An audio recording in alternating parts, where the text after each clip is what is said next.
بهتون بگم که 90% تجربه خوبی از این قضیه نداشتن. سلام بچه ها، خوش اومدیم به یه ویدیوی دیگه. امروز قراره با هم دیگه در مورد اینکه دوستی های بعد مهاجرت چجورین و اینکه چجوری بعد از مهاجرت دوست پیدا کنیم با هم دیگه صحبت کنیم و یه سری حالا تجربیاتی که از بقیه من شنیدم و یا مال خودم بوده رو باهاتون به اشتراک بذارم. پیدا کردن دوست خوب بعد از مهاجرت یکی از سخت‌ترین کارهاییه که شما پیش رو دارین. و اگر شما از هر کسی که مهاجرت کرده بپرسین که حالا چجوری دوست پیدا کردین و تجربتون چی بود، باید بهتون بگم که 90% تجربه خوبی از این قضیه نداشتن. من نمیخوام بگم که حالا ایرانیا بدن و یا صرفاً محدودش کنم به اینکه دوستی با ایرانیا چطوره. حتی ممکنه شما یه دوست خارجی پیدا کنین که خب اذیتتون کنه و باهاش به مشکل بخورید. حالا چی میشه که این تجربه های بد و تلخ به وجود میاد؟ تا حدودی من حق میدم به بچه‌ها که چنین تجربه هایی داشته باشن. به خاطر اینکه شما وقتی که از ایران سفر میکنین، مهاجرت میکنین به یک کشور جدید، اون فشار مهاجرت، اون تنهایی، اون فشار زبان انقدر روی شما زیاد میشه که شما پناه میبرین به اینکه یه آدمی پیدا کنین که زبان شما رو بفهمه و بلد باشه. یا حتی بعضیا به خاطر اینکه سالهای زیادی و کنار خانواده بودن و جدا نبودن از خانواده، به محض اینکه میرسن اینجا سعی میکنن دنبال خانواده بگردن برای خودشون. ولی خب این ممکن نیست. همونطوری که توی ایران دوستی‌های مقطعی رو شما تجربه کردین، اینجا هم اون دوستی‌های مقطعی هستش و شما نمیتونین دنبال یه دوستی ثابت بگردین. یعنی خیلی کم پیش میاد شما با یه نفری که همون اول آشنا میشین با هم دیگه کانکت باشین، خوب باشین و ادامه دار باشه. خب این کاملا طبیعیه، به خاطر اینکه اختلاف نظر، اختلاف دیدگاه، اختلاف فرهنگی همه چیز هست. هر کسی توی یه خانواده‌ای، توی یه شهری و با یه دیدگاهی بزرگ شده و خب اینا کاملا طبیعیه. حالا چرا این پیدا کردن دوست خوب انقدر اهمیت داره؟ به خاطر اینه که شما وقتی که وارد میشین به یه کشور جدید، به یه محیط جدید، دنبال کسایی میرین که باهاشون رفت و آمد داشته باشین، ارتباط بگیرین. اگر که اون فرد مناسبی برای شما نباشه، میتونه کاملا شما رو از اهدافتون، تمام برنامه‌هایی که دارین دور کنه. و اینم باید بگم که خب اسپانیا یه کشور شادیه و همیشه توی همه سال جشن داره و یه ذره بخواین غفلت کنین میبینین که 1 سال گذشته و هیچ کاری شما هنوز نکردین. من یه دوستی دارم که همیشه یه مثال قشنگی میزنه. میگه که شما اگر با 10 نفر رفت و آمد کنین، نفر 11 شما میشین.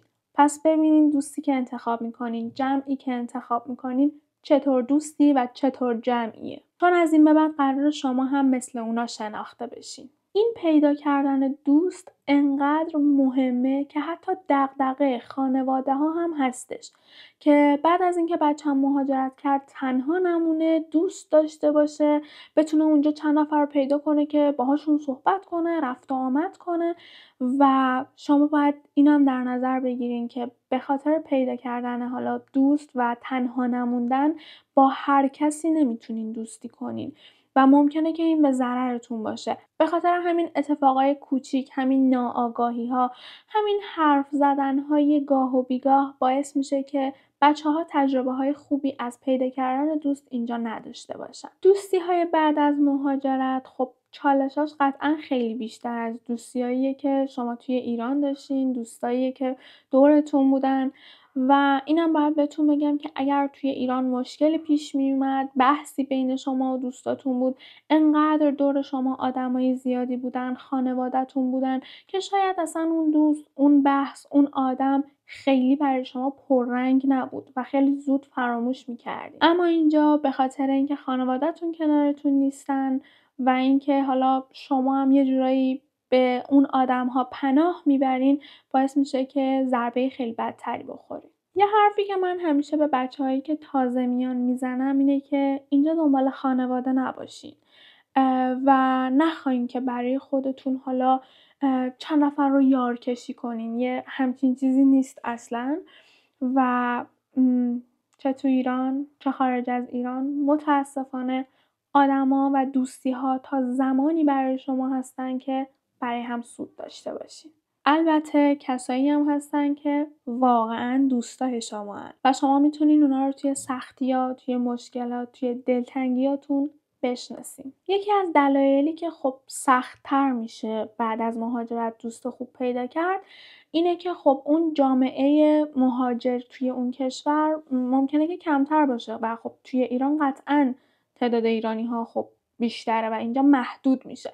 برای همین محدودیت اینکه شما بتونین یه آدم همفکر با خودتون، یه آدمی که از لحاظ فرهنگی به شما نزدیکتر رو پیدا کنین خب سخت‌تر میشه. در نتیجه شما باید دنبال افرادی باشین که نه فقط به خاطر ملیتتون با هم دیگه کانکت بشین و از نظر احساسات، انرژی و دیدگاه و نگرشتون به هم دیگه نزدیکتر باشین. پیدا کردن دوستای خارجی هم مزایا و معایب خودشو داره. یکی از چالشاشو اگر بخوام بهتون بگم اون ایجاد صمیمیته. شاید توی بعضی از کشورها بیشتر حس بشه که اون صمیمیت اولیه رو با هم دیگه ندارن و این به تدریج شکل میگیره و ممکنه که در بدو ورود این برای شما یه شوکی باشه و باعث شه که شما دلسرد بشین از اون کشور یا از مردم اون کشور. و اینکه یه چیز دیگه‌ای که هست اینجا دوستی صمیمی خیلی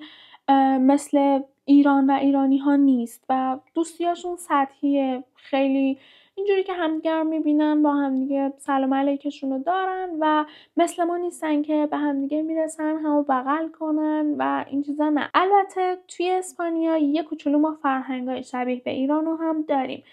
دوستای صمیمی وقتی که به همدیگه میرسن همو بغل میکنن و 2 بوس روی گونه هم دارن. ما 3 داریم اونا 2 دارن.